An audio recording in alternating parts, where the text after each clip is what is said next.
I have to admit that The Impossible Planet and The Satan Pit is not one of my favourite Doctor Who stories. I'm aware that it's a very popular Series 2 story, but it's never really been my favourite. I know it's very well made and it's a very good story, but for some reason when I watch it, I'm never too enticed by it. I don't know exactly why. I mean, it's got a great supporting cast, it's got an interesting plot, and the Ood obviously introduced here. I just think for some reason I wasn't particularly interested in it as a kid. So The Satan Pit by Matt Jones, the returning writer from that original story 20 years ago now, was not exactly something I was looking forward to reading, but it is a very, very unique book, and I'm glad to have read it. Matt Jones has written a small amount of Doctor Who material over the years. He began in the 90s writing articles and stuff for Doctor Who magazine, and then he wrote a couple of novels for the Virgin New Adventures, being Bad Therapy and Beyond the Sun. Beyond the Sun actually became the second Big Finish audio release, so that's obviously quite a big deal. And then, of course, he wrote The Impossible Planet and The Satan Pit, as well as the Torchwood episode Dead Man Walking. So Matt Jones returned to write this novel, and he chose to write it in a unique way, and I am very thankful for that fact. I'm glad he didn't take the route that I have spoken about multiple times before of being very kind of copy and paste dialogue, exactly the same as the episode. I mean, not necessarily a lot of changes, but a lot of new minor additions, and notably, he chooses to write this story from the perspective of the three survivors from the Sanctuary base. That's Danny, Zach, and Ida. Obviously, watching the episode multiple times, and the people who are reading this book are people who have watched this episode multiple times, you know who the survivors are. But it obviously, when you're watching the episode, you can put that in the back of your mind. You're still watching it kind of as if you're experiencing it, but obviously when you're reading it from these perspectives that how are survivors, it doesn't really work as well. But specifically, what the unique part of it is that they're detailing the events of the story to a detective and a sanctuary-based kind of employee who wants to get the money back from the destruction of the base, that kind of thing, and blame it on the three survivors for destroying the base and whatnot. It was a very interesting way of going about the story, but it didn't really necessarily provide much.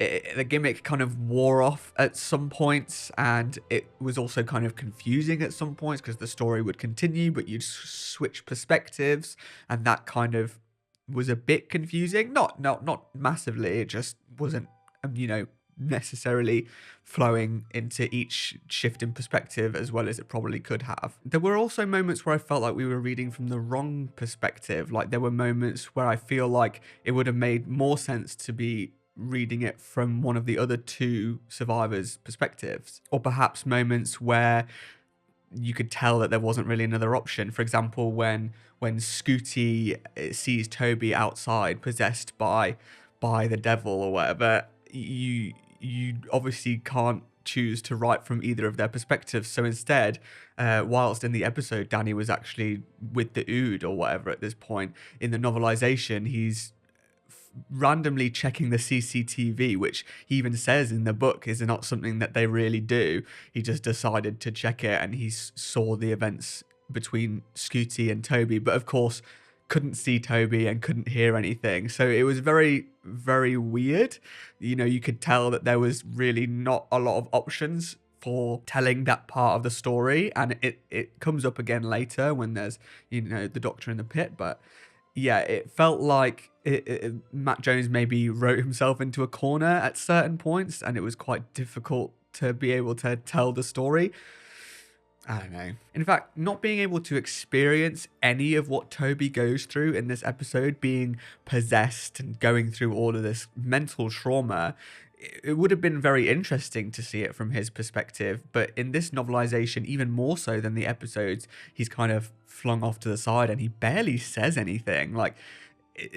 The most he says is when he's possessed, and that's in the rocket and whatnot. So he's not very prevalent in this story, much like the episodes, but he's a key part of this story. So it would have been nice to maybe view some of his internal, aspects. You do get to dive into some of the backstories and stuff of these the three survivors, particularly Ida, and it would have been nice to maybe do that with Toby as well. Obviously, having him not surviving means that I guess you wouldn't have been able to have it in the context of this novel, but like I said, it would have been quite interesting. For some reason, they made Danny have like unrequited love for Rose as soon as she showed up, albeit only for like the first half of the book. You don't really see it at all afterwards. I guess it's meant to be more like he is able to forget about that and just kind of does what he needs to do, or it's not really on his mind.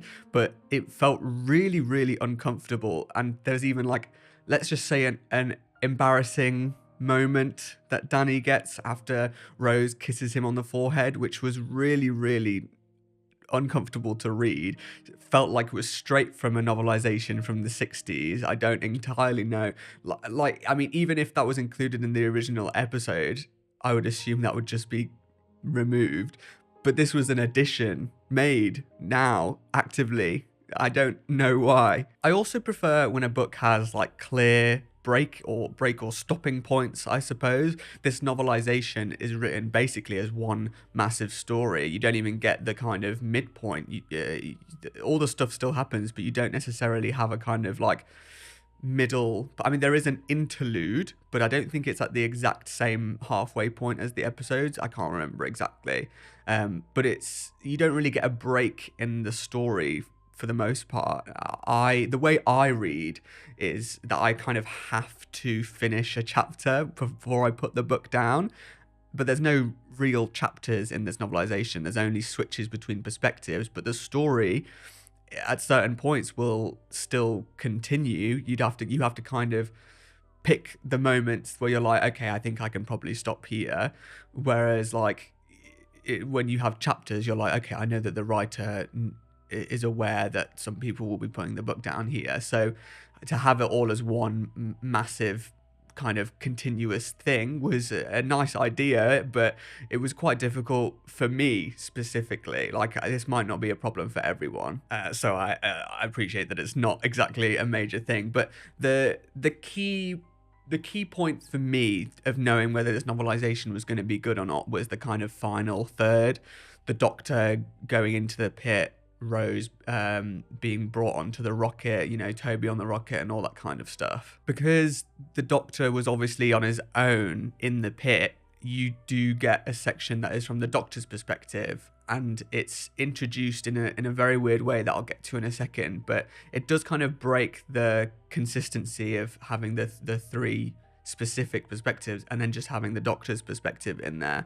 as well. And I think it's quite difficult, don't get me wrong. I would imagine it's very difficult to write the Doctor on their own in novel form. You don't have an actor to kind of take the creative liberties and all the nuances and stuff. You have to write that into it, and I imagine that would be quite difficult. And it didn't come off exactly the same as maybe the episode did. So I wasn't massively satisfied. And again, all the stuff with Rose and Toby and the rocket and whatever kind of went off without a hitch, kind of just as it was meant to. I mean, there wasn't really much kind of leeway in that kind of area, I assume, to be fair. It was all quite fast paced. But yeah, I think the Doctor in the pit, it was obviously quite a big moment in the episode, and maybe didn't kind of hold up in the novelization. I'm saying a lot of negative things, but I would like to be adamant about the fact that I do really appreciate how unique this novelization is. Being able to read it from these perspectives, albeit not a lot really adding to it, and more of like they're adding to plot, but not necessarily adding to the interest that I have in the actual story. The only kind of bits you get is maybe a couple of extra backstory stuff to do with Danny and Zach, and then more to do with like Ida's dad and whatever, which is interesting. But like I'm just saying, as a whole, I felt like it was more kind of style over substance. I did also like how the events of Planet of the Ood seem to tie in here. The timeline of Planet of the Ood and this story has always been a bit weird, because Planet of the Ood, they liberate the Ood, but that was like, I'm pretty sure, like thousands of years before this story, so it didn't make much sense. There was kind of like people throwing around headcanons and stuff, and that maybe like this area of the universe, they hadn't been liberated just yet. But basically, it's kind of assumed that during the time maybe that they're at the base or traveling back from the base, blah, blah, blah, the events of Planet of the Ood happen and the Ood are liberated, and some Ood have chosen to work within the systems that they have, as police people and stenographers and court assistants and stuff like that. It was very interesting. And they use this kind of like liberation and the songs of the Ood as the explanation of because no one believes the survivors of the sanctuary base that the Doctor even existed, the Doctor and Rose. But then, because the Ood want to prove to these people that this did in fact happen, they sing a song in the courtroom with everyone there, and that's how they come to learn what happened in the pit. I don't know how that works. Like, how did they know? I mean, I know the Ood are obviously telepathic, but all the Ood on the sanctuary base died, so I'm not really sure how. I don't know the details behind it, and it was kind of clearly like Matt Jones clearly didn't really know maybe how to incorporate the stuff that happened in the pit. But to be fair, like, I like the incorporation of Planet of the Ood into this situation, and having the liberated Ood kind of working alongside humans was nice. In fact, through the events that happen at this courtroom, they, I guess, inadvertently create a religion called the Disciples of the Doctor. But yeah, I think just personally, whilst they are very unique, I think the additions to throughout this book and at the end were mostly unnecessary. Like I said, I've never been like a die-hard fan of this story, but if you are, like, I know it's a very popular story, you probably will like this novelization quite a lot.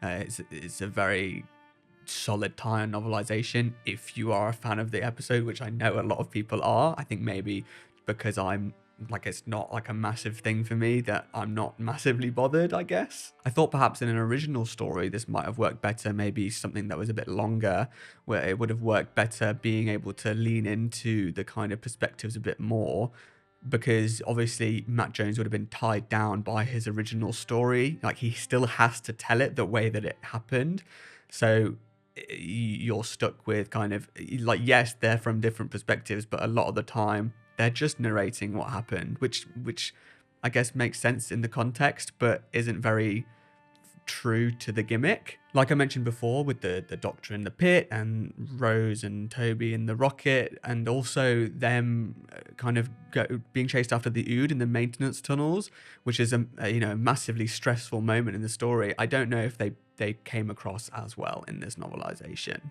That, plus like some of the court stuff and Danny being in love with Rose, and the Doctor visiting Ida after the main events of the End of Time were nice, but they were kind of here for no reason and sometimes felt a little bit undeserved. So as much as I appreciate Matt Jones's unique take on this, I don't think for me it really felt right.